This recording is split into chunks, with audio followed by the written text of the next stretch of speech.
Thank you, and welcome welcome. Come to this Vanilla SE that we're going to do today. My guest is Pavlov's cat. Say hello, Pavlov. Tell us about yourself. Hi, so I'm relatively new to the street epistemology scene. I've never encountered it before, and I happened to meet the lovely host in a random encounter in another server and was quite interested. And we had a brief discussion, and he invited me here today. So here we are. Okay, thank you. Your claim today, you gave me three to choose from, and the audience chose atheism is insulting. Oh boy, Yeah. Here we go. All right, again, no. All right, please define for me atheism.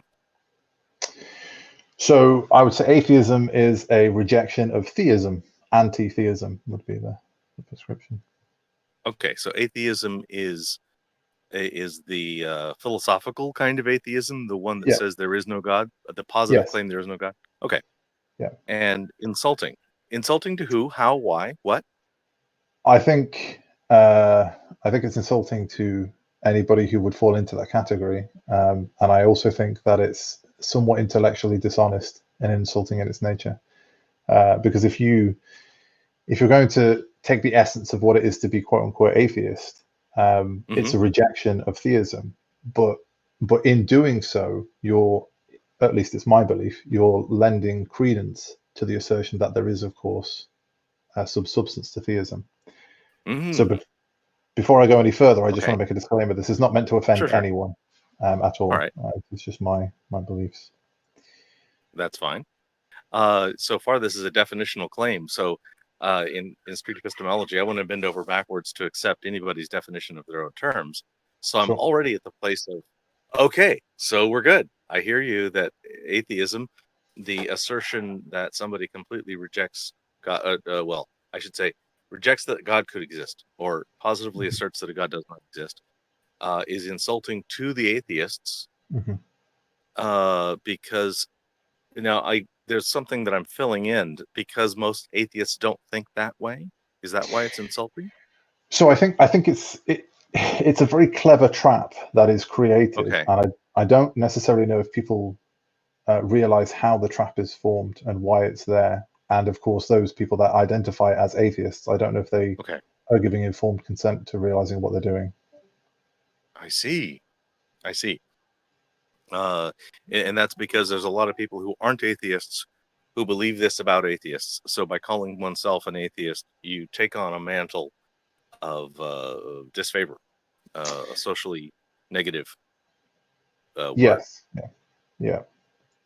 So to get to the meat and bones of it, really, if we can accept the premise that and this is quite high level philosophy, so I think we'll go through it step by step.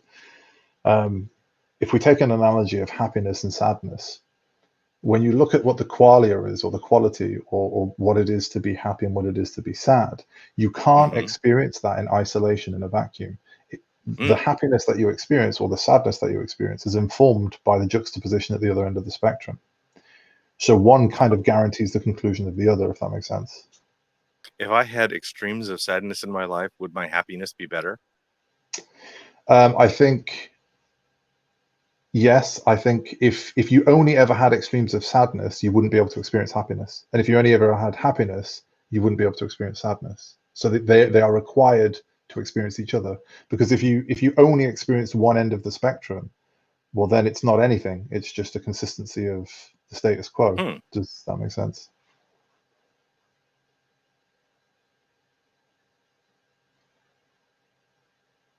Perhaps he was perhaps he was overwhelmed by the happiness and sadness as he was experiencing at the same time.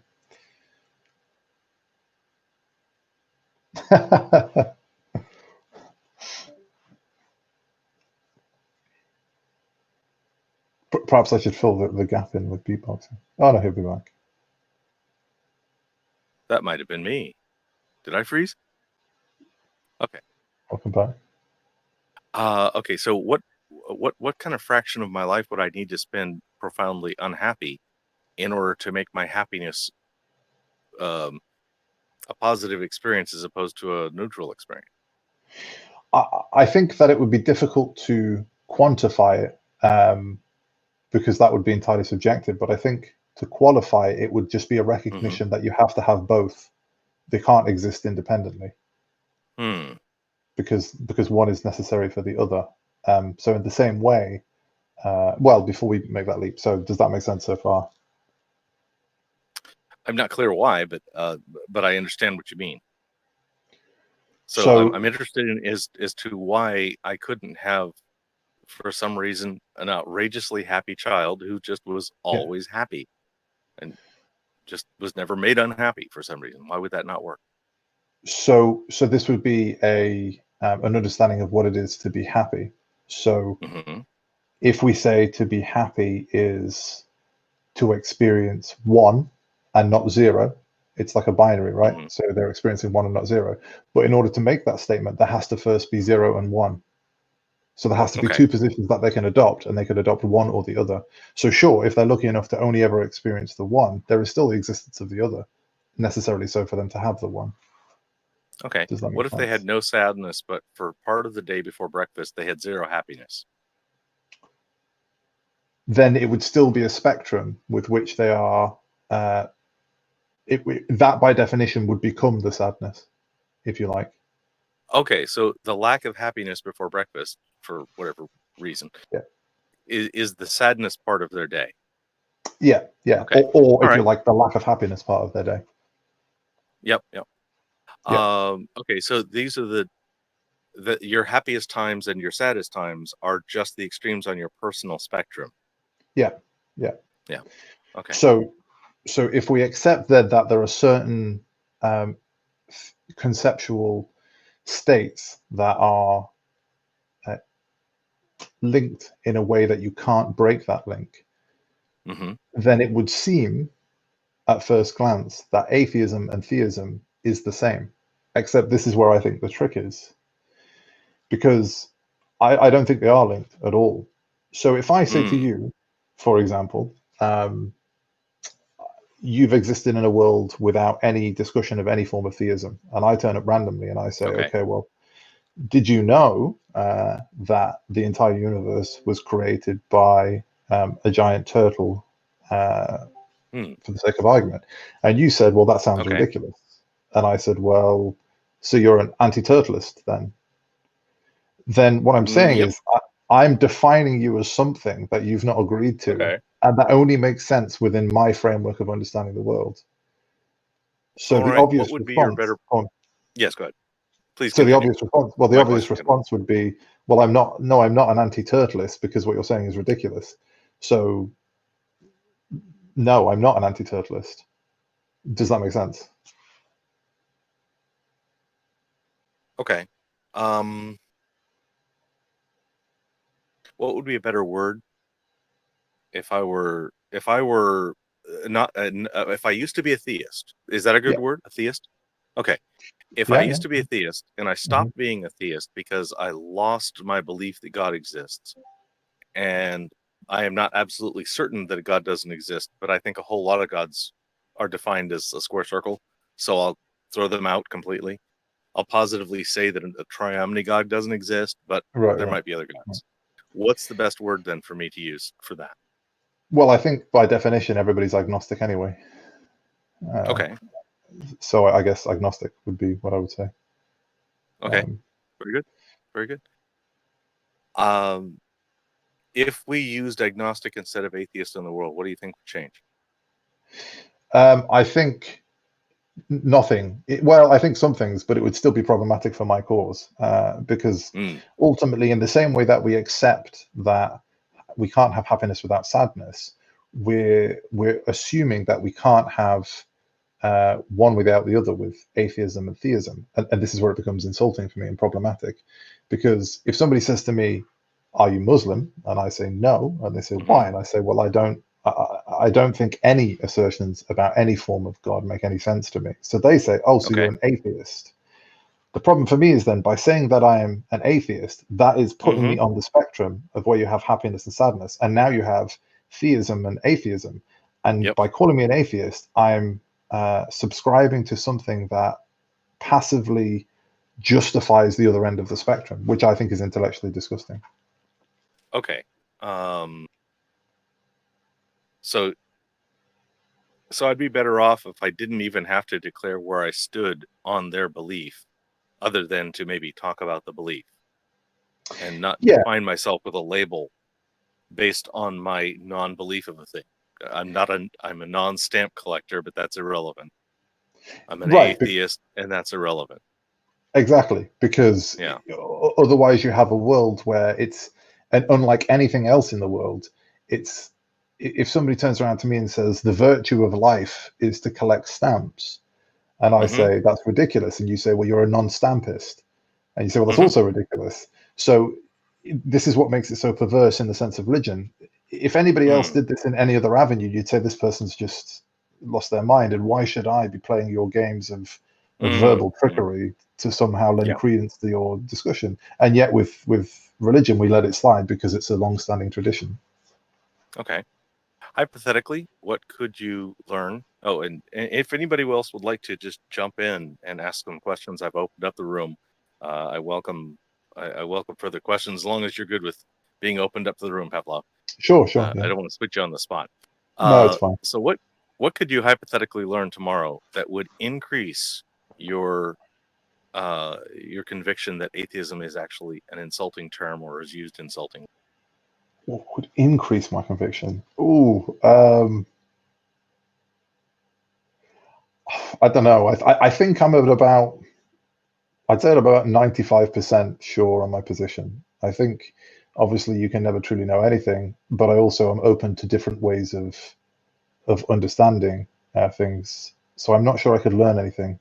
Maybe if I took a poll and of respected intellectuals and they all agreed with me, I think I'd have a little bit more confidence then. Okay, good. Okay, so if powerful thinkers who thought about it and their reputations mattered, that would move you. Good.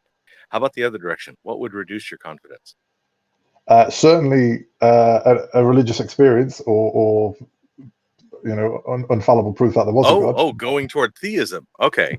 Yeah, I think that would be the yeah, that's a different direction than I was expecting. I was thinking, what would make you change your mind about the definition of order? Oh, wait, no, being converted. Right. Okay. That's different. Okay, good. That's fine. Does anybody from the audience have any questions about this claim? Comments? Open it up.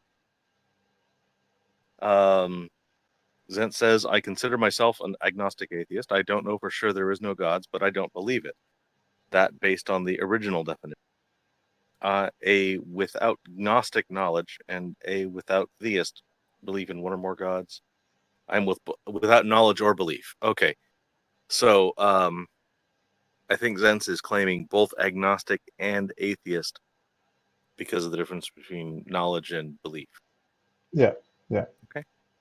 I hear that. And I think if someone wants to subscribe to atheism, they can. But what I would encourage them to say is to consider is, if you are self-identifying as an atheist because you want to stand against religion for whatever reasons, then just know that in doing so, you're passively perpetuating the debate and subscribing to it.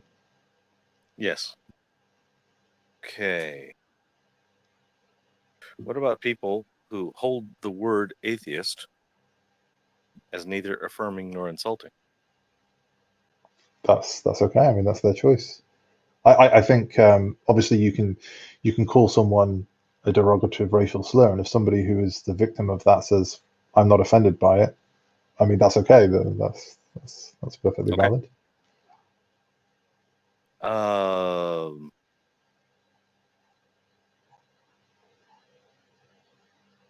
Okay, I think that was a description. That wasn't a question. That was a description. Atheism is an insulting term to use about someone because it validates theism. It's like being called a non-stamp collector by a philatelist.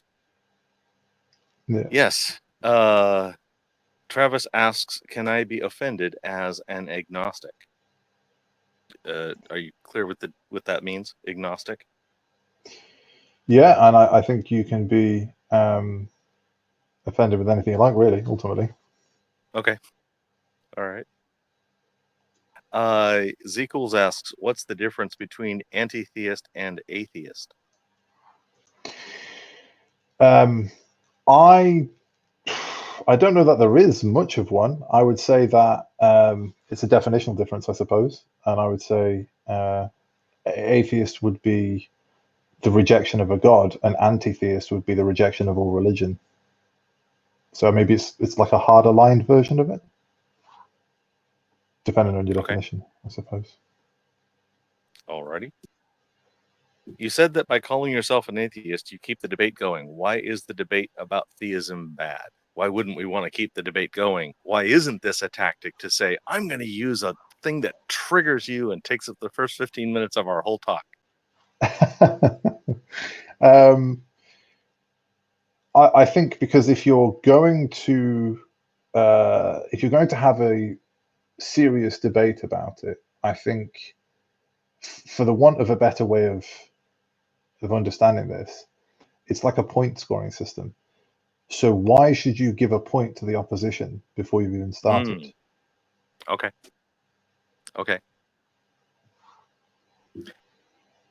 Is a theist in one God an atheist to all the others? Assuming that we're talking about gods that are exclusive to each other, which I think most of them are. So is a theist in one God and an atheist to all others? The idea being that if I believe in Thor, does that mean I disbelieve in Yahweh? That kind of thing. I mean, yeah, I guess so. And I think that in itself is also insulting, because then you're operating both sides of the spectrum quite naughtily, I suppose, in a debate. Yes. Yes, I mean, it really seems like the terms are heretic and orthodox or something. Right. Which can be said about the others on people on the opposite side of fences, and neither of them are confused about what they mean. But atheist? No. Neither of them are atheist. yeah, and I think this is perhaps a good one to have in this forum, because I think this is at the core of epistemology, in that you don't want to be trapped into something that you're not willingly stepping into. Okay, so is a theist being insulting? Are they the ones that are doing the insulting? I think if somebody called me a theist, it would be insulting. Yes, I think if someone self-identifies as theist, I don't know that it's insulting, but I do think that it's a form of intellectual evil. Okay, intellectual evil. That's a fun word. You had some other claims. I'd like to look those over because we have time. Sure. Let me remind myself, or you can just tell me which one. Of the other two claims that you had, which were your favorite? I feel equally strongly about both. I can either go down the idea of we should have a license for parents, or Parenthood should require a license, or all religions. I want to go with Parenthood. Okay. So, parent should require license.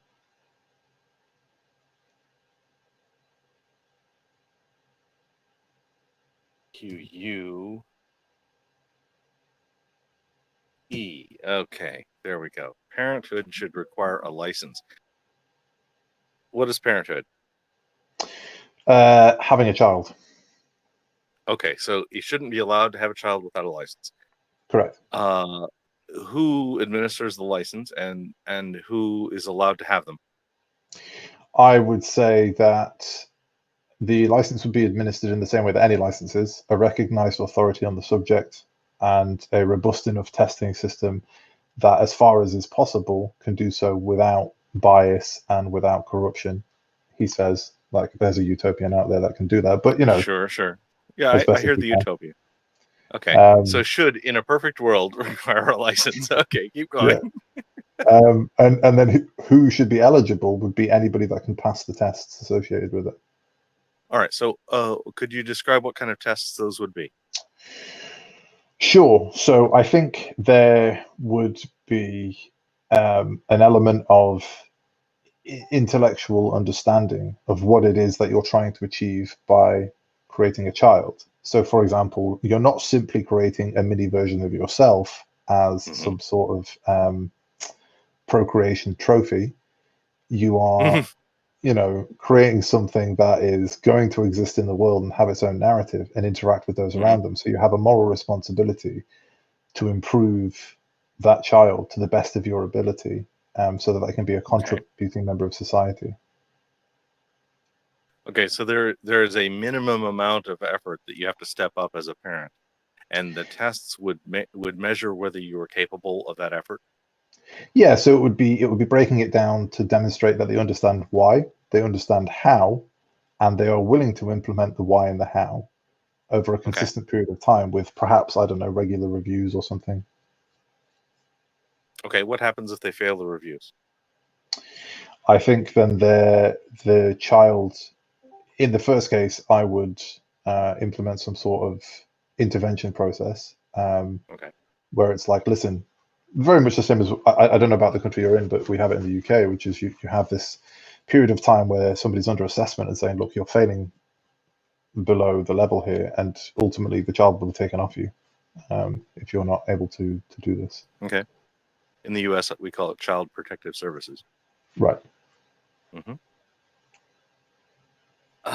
Okay. These aren't questions. If you're reading the Clive SE text, you'll see that there's some commentary, and no need to address it.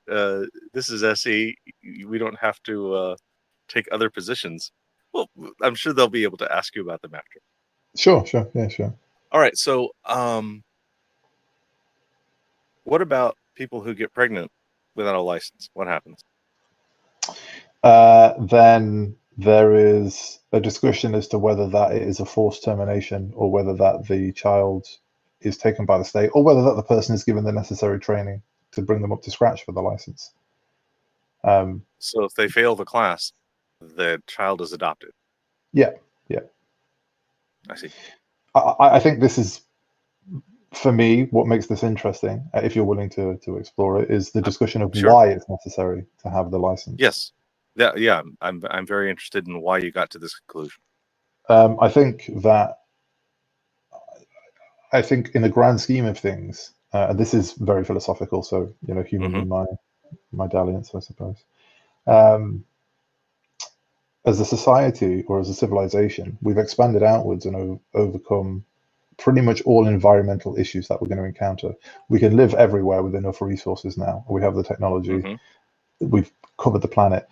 So now that we are no longer required to have 10 children per family just to increase the chances of survival, there's got to be a shift between having better quality children and better quality citizens and better quality people.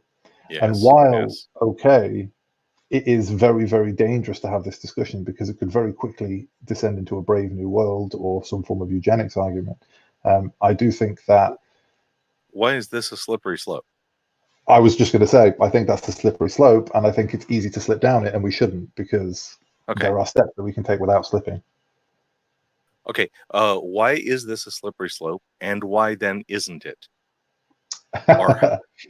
So it's a slippery slope because if you accept that there is some form of objective standard for parenthood, then why wouldn't you want the best version of that? And then if you accept that there is a moral stance and a learned stance, then couldn't there also be a genetic stance? Wouldn't you want them to have the best chance of survival, to be free from disease? Wouldn't you want them to be the most adaptable to all forms of work? So this is how it can become a slippery slope. Why it's not... Go on. Go ahead and tell me your answer. I'll hold mine. Go ahead. Sure. So why it's not is that everything, if expanded outwards enough, is a slippery slope. Everything is. Every concept that you encounter is. So there has to be a point in which you take the steps consciously with enough self-awareness that they're not going to become a slippery slope. So, for example, nuclear proliferation is a precursor to wiping out the entire human race. Well, yes, it is a precursor, if and only if you don't put safety measures in place. and so on and Okay. so I have a question from the audience, and I will come back to safety measures if they don't end up being the answer to this question, which they Sure. might be. And it's a compoundy kind of question, which is not SE. We ask one question at a time, but Sure. you're probably able to deal with it. Break a rule. Go ahead. So, what would the test be about? Is it a capacity to take care, capacity to educate, capacity to understand what it means, capacity to understand the ethics? How do we what kind of a test what's the pass-fail criteria? I think, like all good tests, there would have to be qualitative and quantitative. There'd have to be a time frame. It couldn't just simply be turn up on the day.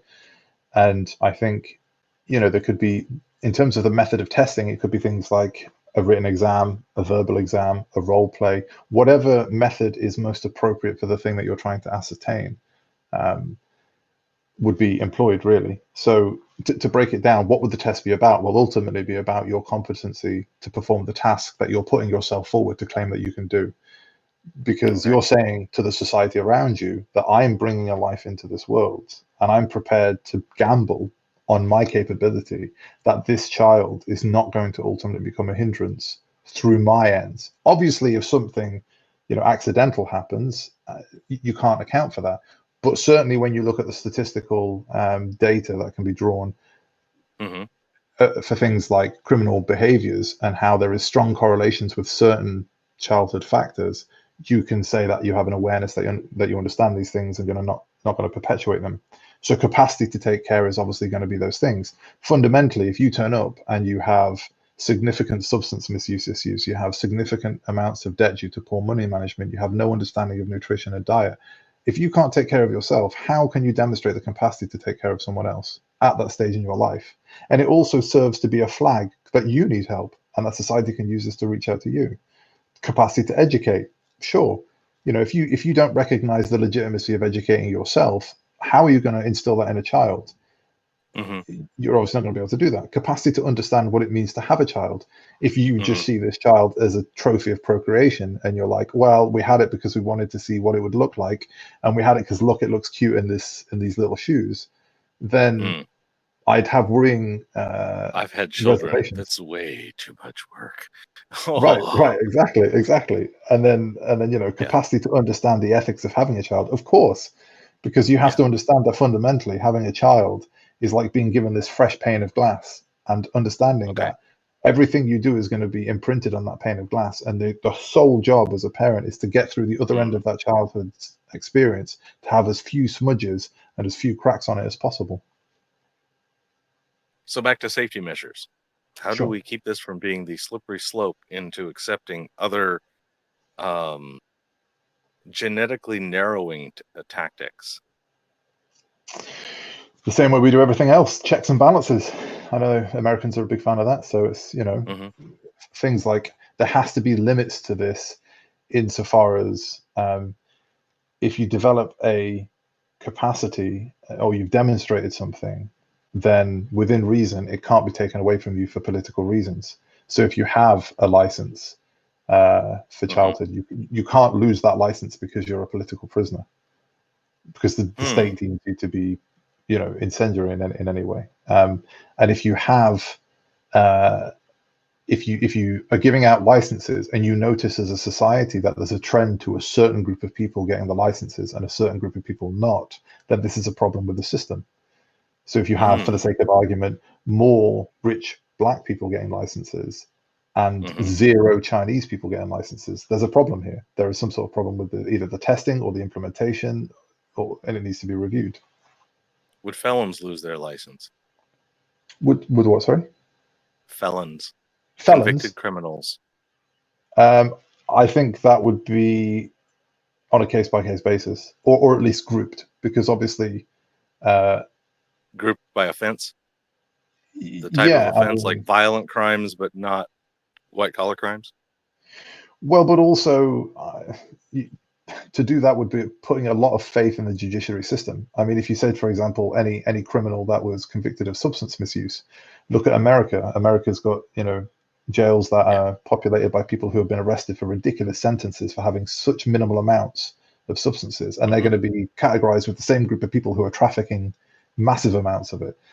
So it's a very problematic situation to be in. But ultimately, I think there are some clear-cut ones where if someone is a sexual predator towards anyone, probably not a good candidate for a child. If someone is taking multiple lives, again, not a good candidate. Do you know what I mean? All right. What fraction of people would you expect would not pass the test?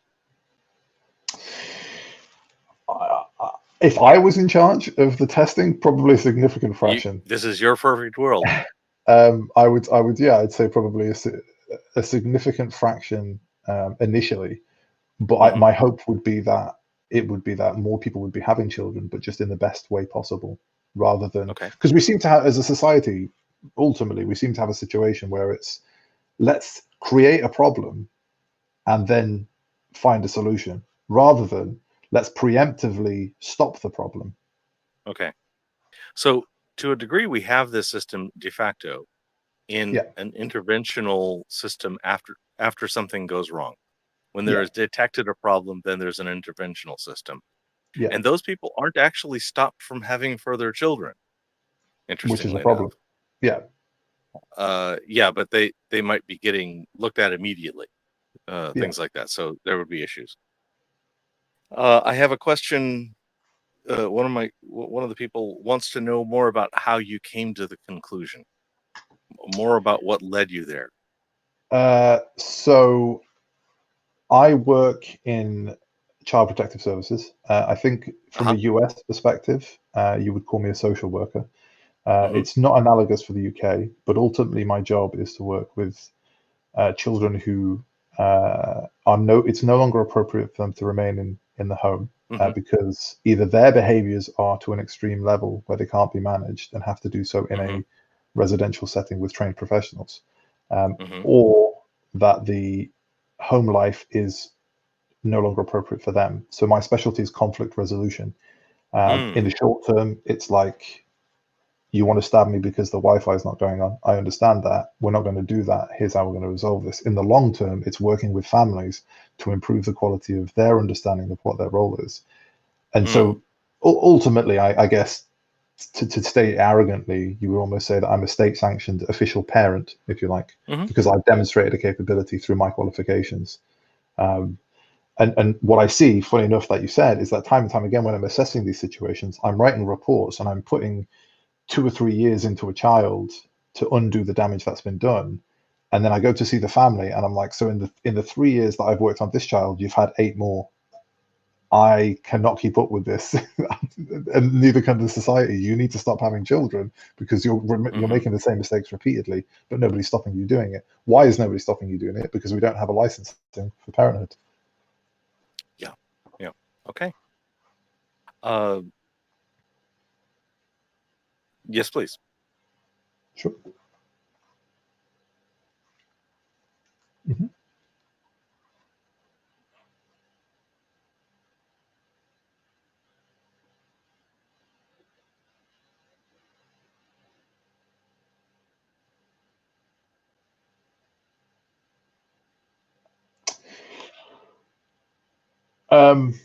I think not. I think it would be a good step, and I would definitely be pro it, but I don't think it would solve the issues because there is just as many issues as you all have quite rightly done, put me through the rigorous stages of how I would implement this. The same criteria should be applied to how you would teach this. This is the quality of teachers, the resources available, the intellectual development of the child, whether they engage or not, and if they're being supported by the parents or not, so on and so forth.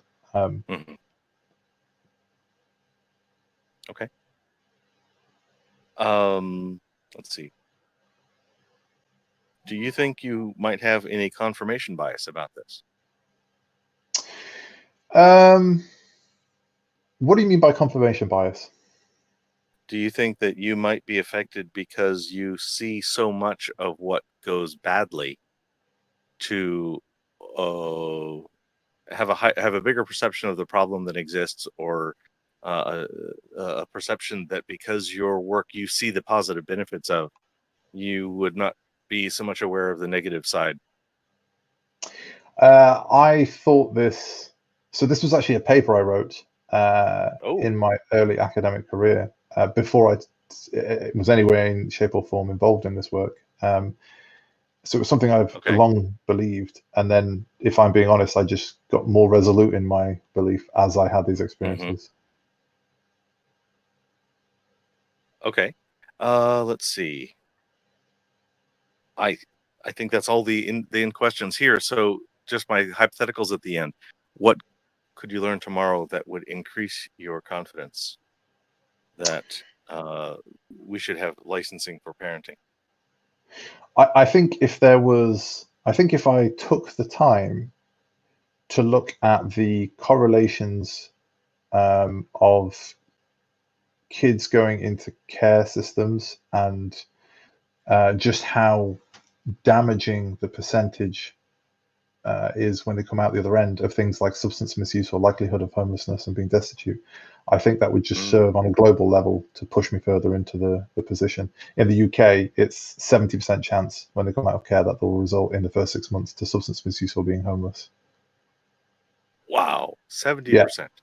So that's even with me as a trained professional working with them, the damage is so far done that there's a 70% chance they're going to fall by the wayside. So we're working with a 30% success rate. Okay. Redding has a question to voice. Go ahead. Sure. Redding, yes. Not hearing you yet. I see your name. Not hearing the voice. Redding, I'm not hearing your voice, so if you'd like to type it, I'll be happy to read it. Somebody else is asking, do you think if more people had the experiences you had, we'd be more likely to agree with you? That's a really good question. I think yes, probably. I think it would depend on how much they engage with the experiences, and depends on how they interpret the experiences. But yeah, I think ultimately, if you're exposed to the things that I've been exposed to, you definitely have more of a spotlight on the issue.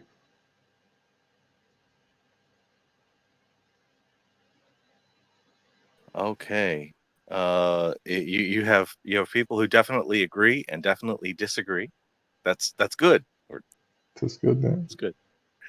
If you can hear me now, can I ask a quick question? I hear a Redding. Yes, go for it. Perfect. Okay, so with the fact that there is such division in the methods of child rearing, starting from spanking, no spanking, helicopter parenting, to getting independence, reinforcement versus all these different theories, it seems like we can't even agree on a good way to raise a child as it is. So how would we set forth a standard if we can't even agree on the method? Yeah, it's a good question. I think when we talk about we and they, it's important to understand there are two discourses going on. So there is the court of public opinion, and then there's a discussion had within the theoretical frameworks of research done. So almost universally in the court of public opinion, there is always a significant divide on most issues for various different reasons. And then when you look at the theoretical discourse being done, there tends to be, unfortunately, trends that fall in and out of fashion. So at the very least, if I wanted to be as critical of my position as I could possibly be, what we can confidently state is that universally, both in the court of public appeal and in the theoretical discourse that's happening, there has been many studies done that show lots of negative things that will result. So we're talking Skinner, Bowlby, Bandura, Pavlov, etc., etc., etc., where they're demonstrating that things like if you have a child who is brought up in isolation from love and affection, they become a problematic child. That seems to be definitively true, and therefore the prescription from this is we want to avoid that. How we avoid that is where the debate happens, but we can all agree that we want to avoid that. So if we use that as a very loose framework for what the testing would be, so it would look something like, given that as a society we accept that we want to avoid the negative consequences, can you as an individual demonstrate you understand what those negative consequences are, and at least have some form of framework, whichever school you're subscribing to avoid it?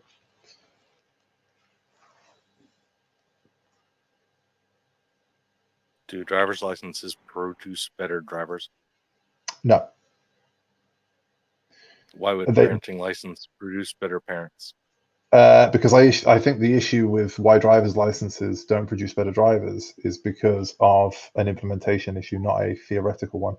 I think when you look at certain states where the requirement for passing the driver's license is driving around a parking lot comparative to another state where it's more rigorous, I think I could confidently state that there is a correlation between better quality drivers with more rigorous testing.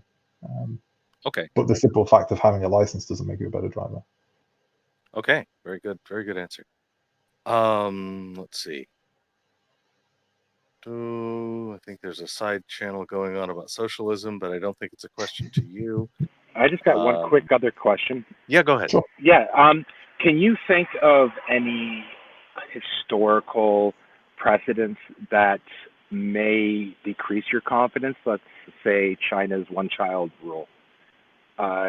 Just mainly as an example of how a seemingly good rule can go wrong. Yeah, I mean, there is many situations with which take, for example, not allowing prisoners to vote. So that seems relatively reasonable on the surface. Let's not allow prisoners to vote because by definition they've demonstrated by society that they are of unsound moral character. So do we really want them having a say in the future of our country? Obviously not. However, when you scratch between the surface, what you realize is happening here is that there's a reliance on an impeccable judicial system. So if you're criminalizing people who shouldn't really be criminalized and they're losing the ability to vote, then this is problematic. And furthermore, you're massively disenfranchising everybody else's vote because obviously people vote in groups. So poor people vote together, rich people vote together. So if more poor people statistically are getting locked up, me as an innocent poor man, my vote is worth less to the collective now because my buddy down the road who would have voted with me can't vote. So this is a great policy in principle, but when you scratch between this beneath the surface, it's very problematic.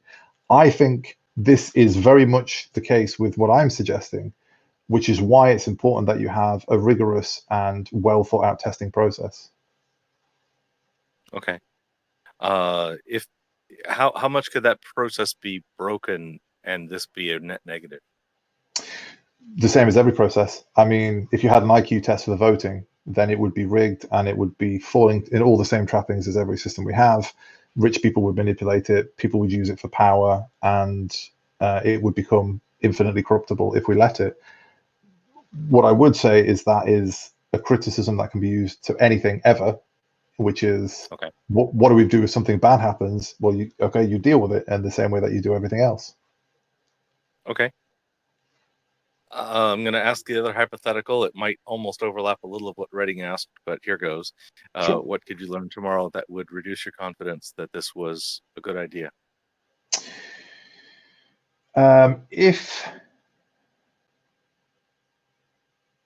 I somehow, I'm glad that you asked it because it's useful for the discussion, but this is my Achilles heel in this. So well discovered. There is some value in struggle. So if we think of the analogy of a caterpillar becoming a butterfly, there is some value in that the caterpillar has to naturally struggle to have the strength to survive in the world around them. So I think there is some value in the struggle on a societal level to deal with the problems that we create. So I guess if someone could say to me, yes, this is a problem, but look at all the incredible things that have come from it, and that unfortunately this problem is necessary for the continued development in this way, I think that would be the point where I'd be like, I'm not happy about it, but I'm going to have to accept it. Wow. Okay. I'm reminded of Jonathan Haidt's Anti-Fragile. Right. Yeah. Thank you. This has been a great conversation. Does anybody else in the room have more to add in? And if not, I would just sorry, no, I don't want to talk too much, but when it comes to a struggle, We can't, of course, eliminate all struggles. That would be impossible.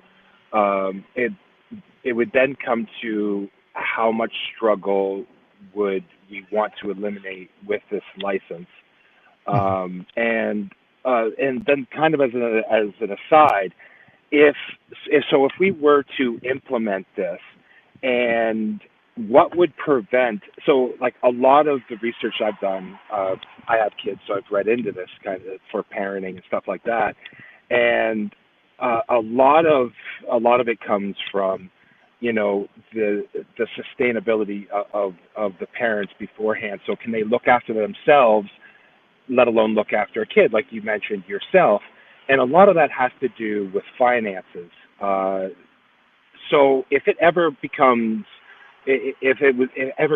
concluded that income is linked in with the happiness or the ability to properly raise a child, how would we prevent that from becoming part of the criteria, hence excluding a large part of the population from having kids just because they don't meet the financial requirements? Well, I think that fundamentally there is a hard line with which, if you have a limited number of resources, you can't bring up a child effectively. That hard line being zero, if you like to start the discussion. So if we accept that if you have zero money, the child's going to starve to death. And then we say, okay, so if you have $5 a month coming into your account, then the child's going to starve to death slowly. $10 a month, the child's going to starve to death, but just slower, so on and so forth. So there is going to be a common sense, minimal amount of finances that have to be available. But what I would be more interested in is how the managing of that money is in place, because it is a concerning facet. You think to yourself on the surface, what we're really going to do is massively disenfranchise everybody that doesn't earn at least 30K a year, which seems problematic. But actually, if you're assessing before the amount how they use the money, then that becomes much wider, because you can make $10 stretch really far if you have the skill set, and it is a skill set. You look at things like couponing, and you look at things like buying bargains and even bartering and utilizing skills that they have.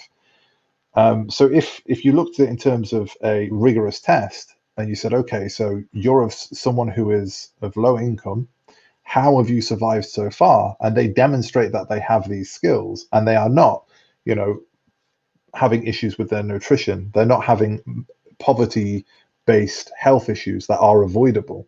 Then you can say, okay, so you can probably transfer these skills to a child then. But also, as a state, you have a moral responsibility to say, given that there's an incurred cost and you're already on the breadline, then this child is going to push you over the breadline. So as a society, we're just going to create two problems. So why would we do this? Or why would we sanction it? And then you could work with that person and say, okay, so here's what you need to do. You need to increase your income revenue. Or if we deemed it appropriate, there'll be government assistance if we deemed it appropriate. Okay, so then to backtrack to that question from that FK voice about parenthood classes or, in school, what would you think about, rather than focusing on the license for a parent, focusing on creating better people from the get-go that would then become better parents? That way you're killing two birds with one stone, whereas if we go with just the parent licensing, there's still going to be a whole whack of people that are a suck on society. Yeah, so basically you're treating a symptom and not the disease. Wouldn't it be better to treat the disease and then have that symptom eliminated before it even created? Yes, I 100% agree that it's better to treat the disease rather than the symptom. But I would argue that in this case, the analogy is in my favor insofar as, so how do we implement this? Someone says that they're pregnant, and you go, okay, so we now have 9 months to tell them everything they need to know. If we can do that, awesome. If we can't, that becomes problematic. And then we look at the other alternative, which is we preemptively train people for those who are eligible and they say, you know what, I'm 25, I'm thinking of having a child. It's society accepted that there are these courses available. I'd like to take these courses. So by any other name, then, if you are taking these courses and they're a pass-fail course, it's essentially a license by any other name, if that makes sense, because then you have a collection of courses that you passed and the state goes, we think you're ready, go ahead. You don't have to. You can still have a child without doing these courses. So it's like a half solution. And then the other alternative is even earlier, you start teaching them at schools, which we obviously already covered, being problematic. So I would say that it falls in my favor insofar as, well, if we take a hardline stance and say, you can't have it until you've done this, or we're going to take some hard interventions to improve this, then ideally, I suppose, over time, we could trickle back the licensing because it would become a culture rather than a prescribed thing. Okay. I have learned. Go ahead. Okay, and hopefully YouTube can hear me now. What would the best way to implement this be a gradual rollout and an increasingly demanding parenting classes or training that would lead to a license, or potentially a license might not be needed if the importance of these classes / training is, do you understand my question? Yeah. So you're asking, would this be a hard line? We all wake up tomorrow and it's like, right, if you don't have this license, bad thing happens. Or would it be a rolling out of, well, here are some courses that are available and the government would encourage you to do so? Does that make sense? Is that what you're sort of getting at? Kind of. My question is, could there be a point in between our current situation and a harsh license or harsh law to have a license? Is it possible that instead of having a license mandated, that we can start by enforcing in a way or having an obligation to become good parents, just like we usually become good at math, at least with the basics, and by having more and more of these classes until maybe there is a point where a license is optional, then required, then we can increase the requirements of that license until we reach a point that would satisfy all points you posit. Is that more clear? Yeah. So, I mean, you could implement something like you could incentivize taking the classes. So you have a course, and if you take the class, just for the sake of argument for a ridiculous example, you take the class, and then for the duration of your child's first 7 years, you get 10% off all nappies and sanitary products for the child because you've completed this class, and it gets you a discount card. So that's a positive way that the society will buy into it, and then it becomes self-fulfilling insofar as everybody would have these types of conversations like, well, why wouldn't you do it? Because it benefits you so dramatically. So you could have that as a slow sort of rolling out process, and then it would be only necessary if and only if there was a significant enough of the population who weren't getting on board with it. Because it's like, why would you ever litter? Littering just seems abhorrent, and by any measure, it just seems idiotic, and yet people still do. And we have incentives for not littering. We have societal norms where we shouldn't litter, and yet still littering is still prevalent. So there is a necessity for fines to be in place for some of the population. So yeah, I would like it to be softly rolled out and get more people on board with it, because it's better to have someone on board willingly than it is to force them being on board, and then it'd just be a case of mopping up the rest of it at the end. That makes sense. The incentivizing sounds really, really interesting. I haven't thought of it. While the licensing sounds such a political suicide that I don't know if it will be ever practically applicable. But the incentivizing, and both economically, as you said, with subsidizing the baby products and potentially others, and training classes, mandating them in schools, or providing them for free. Or yeah, that sounds really interesting. Yeah, I definitely think from all the research I've done with most things, incentivizing in a positive sense is much more productive for producing results than it is to mandate punishments, and more sustainable in the long term as well. Did this perspective shift your ethics when you arrived there? Was this a shift of ethics for you to take this position? It was, because this this started on I was trying to argue that we should have voting, that voting should be based on a point system. So if you take courses that demonstrate your competency to understand the Overton window and the political spectrum that you're operating within and voting within, you can increase the value of your vote. So your vote would be worth +3 if you've completed the course, and if you chose to disengage, your vote is worth 1. So that benefits those that are willing to improve themselves. And that's how I started this. And then I kind of was writing the paper on it, and then I realized, why are we doing it with something so dry as politics? Why are we not doing this with something so morally virtuous as children? And then I thought about better quality parents, and then ended up with my ethical stance on this. So it did shift my ethics. Okay.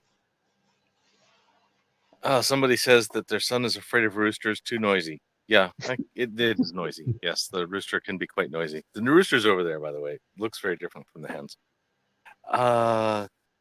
And somebody asks, isn't what you're talking about literal eugenics?